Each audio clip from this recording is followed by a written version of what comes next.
ආයිබෝවන් කියලා පිළිගන්නවාදත් මගේ YouTube channel එකට.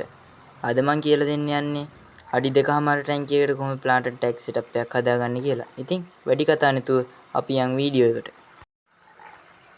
අපි දැන් මේ වීඩියෝ එකේ පේන විදිහ hardscape එක හදා ගන්න ඕනේ. එතෙන්දි ගන්න ගල් සිලිකන් ගම් වලින් එලවුවා නම් ගොඩක් හොඳයි. මං ගාව සිලිකන් ගම් නැහැ ඉවර වෙලා. හින්දා මං glue gun වලින් එලවුවේ. glue gun වලින් අලවලා හොඳට මේව කරගත්තා. උගලන්ට සිලිකන් සිලිකන් ගම් වලින් අලවන්න පුළුවන් නම් ගොඩක් හොඳයි. නැත්නම් සුපර් ග්ලූ එකට පේපර් සර්වියට් තියලා හැම මේ තිබ්බත් හරියනවා. ඒ කොහොම කළා කමන්නේ මං ගාව ඒවා නැති හින්දා මං දැන් සිලිකන් ගම් වලින් මේ glue gun එකෙන් මේක ඇලවුවේ. සිලිකන් ගම් පාවිච්චි කරනවා නම් තමයි ගොඩාත්ම හොඳ.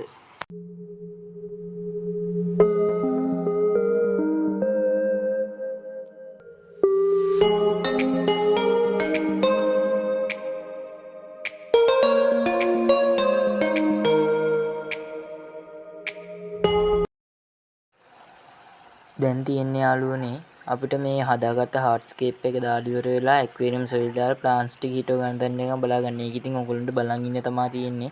ඒක යාළුවනේ කරන්න ඕනේ. ඔයගොල්ලෝ ගාව තියෙන පැලයි අරම මේව බල්ලි වලලා අදාළ තැන් වලට ප්ලේස් කරලා ඒ ප්ලේස් කරන්න හිතන් ඉන්න තැන් වලට aquarium soil දාලා ඉවරලා හදා ගන්න ඕනේ. ඒක ඉතින් යාළුවනේ planter tank setup කරන්නයි දන්නව නැති අය ඉතින් පොඩ්ඩක් එහෙම හදලා මේ experience එක හදා ගන්න. ඊට පස්සේ ඔයගොල්ලෝ දන්නවා ඒක කොහොමද වෙන්න ඕනේ කියලා. ඉතින් ඕගොල්ලන්ට තියෙන්නේ දැන් setup එක වෙන විදිහ බලන් ඉන්න තමයි.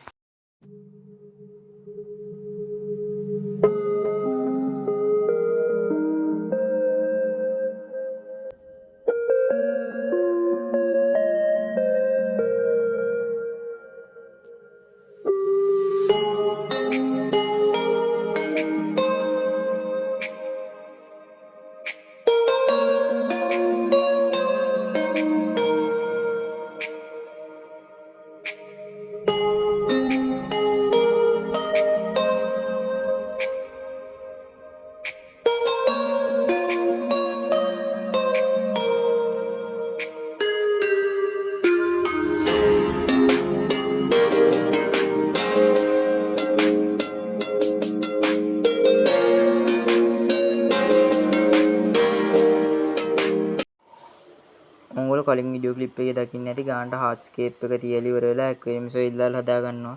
දැන් මේ පේන්නේ යාළුවනේ hardscape එක තියලා ඉවරලා වැලි දාලා හදාගත්තාම තියෙන look එක.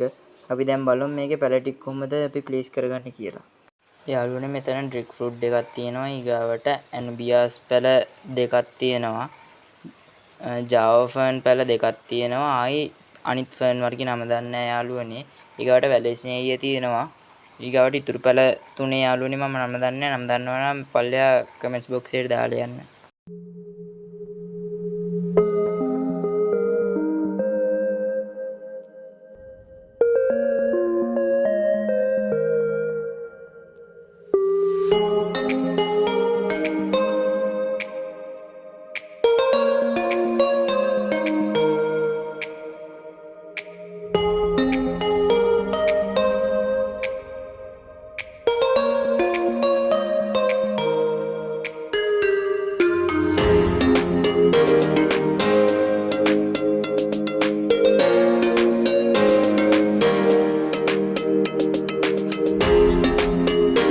හරි යාළුවනේ දැන් අපි මේ වීඩියෝ එකේ පේන විදිහට වතුර ටික පුරව ගන්නවා. ඉතින් යාළුවනේ උඹලා හදාගත්ත සෙටප් එකට හානියක් නොවෙන්න වතුර ටික පුරව ගන්න ඕනේ.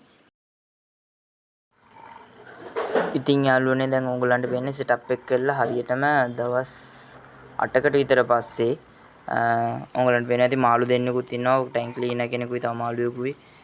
ඒ දෙන්නා කිසිම ප්‍රශ්න නැතුව ඉන්නවා.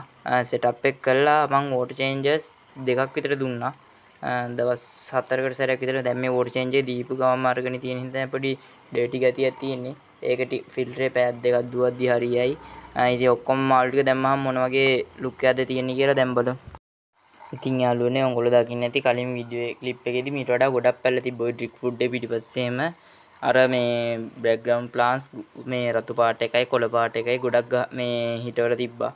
යාළුවනේ ඒ ටික තියන්නේ අපේ බ්ලැක් ගෝස්ට් එක්කෙනයි තව ඔකේ කවයි එකක් ඉන්නවා. ඒ දෙන්නත් එක්ක පැල ටික නැති බංගස්ථාන කරලා දැම්මා. ඒ කියන්නේ යාළුවනේ එතන තිබ්බ පැල වලින් 110ක්වත් තියාගන්න උන්නේ නැහැ. ඊටු ටික ඔක්කොම දාලා පැය දෙකක් ගියන යාළුවනේ බ්ලැක් ගෝස්ට්ුයි අර එක්කව වෙලා ඔක්කොම පැල ටික උඩ පාවෙනවා. ඊට පස්සේ ආයෙ එකපාරක් සෙට් කළා. සෙට් කළාට හරි ගියේ නෑ. ආයෙ මුන් දෙන්නත් එක ගැලෙව්වා. ඊට පස්සේ ඉතින් මම මේ පැල ටික අයින් කරලා ඒගොල්ලෝ ඉතුරු කරලා තිබ්බ පැල ටික ඒ විදිහටම තියලා මේ පොඩ්ඩක් සෙටප් එක වෙනස් කළා. ඒකේ එහෙම ලොකු අවුලක් නෑ. ඉතින් අර වගේ තිබ්බ වගේ ලස්සනම ලුක් එකක් නෑ. අර පැල ටික අතන තිබ්බ බෑග්ග්‍රවුන්ඩ් එකේ තිබ්බ එකේ මාළුව පීනද්දි තියෙන ලුක් එකේ නෑ. ඒ වුණාට ඉතින් කරන්න දෙයක් නෑ. පැල ටික තියන්න බෑ. මොකද බ්ලැක් ගෝස්ට් උයයි අනිවාර්යෙන් ওই ටැංක් එකේමයි ඉන්නේ. ඉතින් එතකොට මට කොහොමත් ඒ දෙන්නට ඔය ස්පේස් එක දෙන්න වෙනවනේ. ඒ හින්දා එහෙම මේවා කරනවා. අපි ඉස්සරහට හොඳ හයිටෙක් ප්ලාන්ට් මේ තියෙන ටැංකියක් හදමු. එකතු වෙලා ඉන්න ඉතින් කොහොමද වැඩේ වෙන්නේ කියලා බලන්න. ඉතින් යාළුවනේ ඔහොම තමයි අද වීඩියෝ එක. මේ වීඩියෝ එක හොඳ නම් subscribe කරලා එකතු වෙන්න මගේ channel එකත් එක්ක. ඒ වගේම මේ වගේ මාළු ගැන දැනගන්න කැමති අයට වීඩියෝ එක share කරලා පොඩි support එකක් දෙන්න. එහෙනම් අදට ගිහින් එන්න. හැමෝටම බුදු සරණයි.